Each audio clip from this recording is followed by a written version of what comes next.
Welcome to the OLV Daily Reflection for Saturday, August 14th. Today, the Universal Church celebrates St. Maximilian Kolbe. He was born on January 8th, 1894. St. Maximilian's life was strongly influenced by an experience he had in 1906.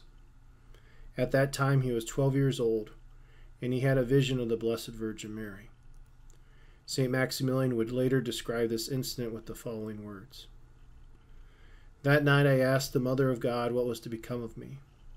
Then she came to me holding two crowns, one white and the other red. She asked me if I was willing to accept either of these crowns. The white one meant that I should persevere in purity, and the red that I should become a martyr. I said that I would accept them both. As a result of this experience and his overall deep faith in Jesus Christ, he would eventually join the conventional Franciscans, which traced their origin back to St. Francis of Assisi. After years of formation, St. Maximilian was ordained a priest in 1918, and throughout the next 20 years of his ministry, he taught in seminaries, served as a missionary in Asia, worked as a publisher, and even started a radio station. And we can see by all these different experiences of ministry, St. Maximilian always considered evangelization to be one of the most important parts of his priestly ministry. He believed his greatest duty was to witness to and share the love of Jesus Christ, and also to remind people of the love of the Blessed Virgin Mary, especially given his powerful experience by seeing her. Now, after the outbreak of World War II, things changed for St. Maximilian and the entire European continent. St. Maximilian at the time was living in a monastery that he helped to start in Poland. And as a result of the war's victims, they started a temporary hospital. Eventually, the town was captured by the Germans, and he was arrested by them on September 19, 1939, but would later be released on December 8th. He refused at that time to sign a decree which had given him rights similar to those of German citizens in exchange for recognizing his ethnic German ancestry. His father was a German, and his mother was Polish. And it seems as if he refused to sign because of his desire to be in opposition to the Nazis and the terrible things they were doing to people, and also of how they were conducting the war.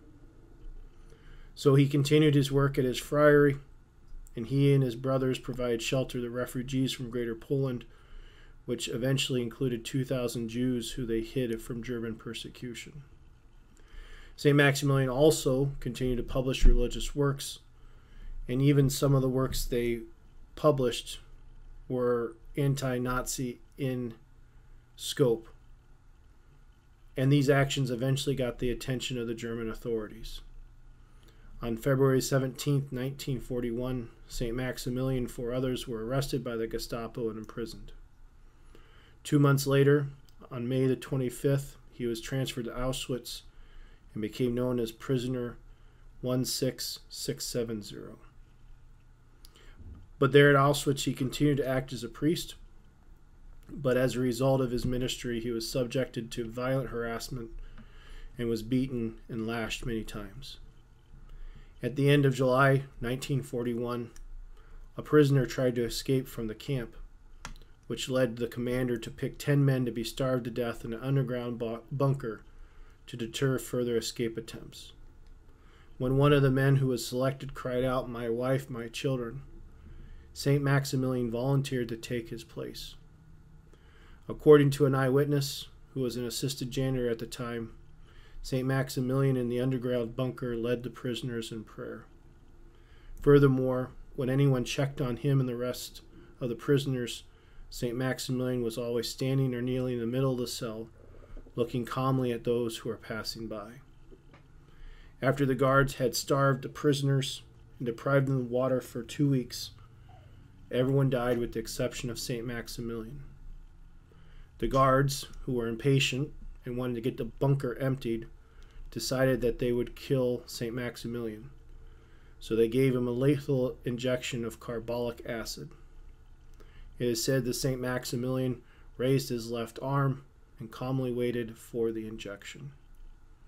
He died on this day in 1941, and his remains were cremated the next day, August the 15th, on the feast day of the Assumption of the Blessed Virgin Mary.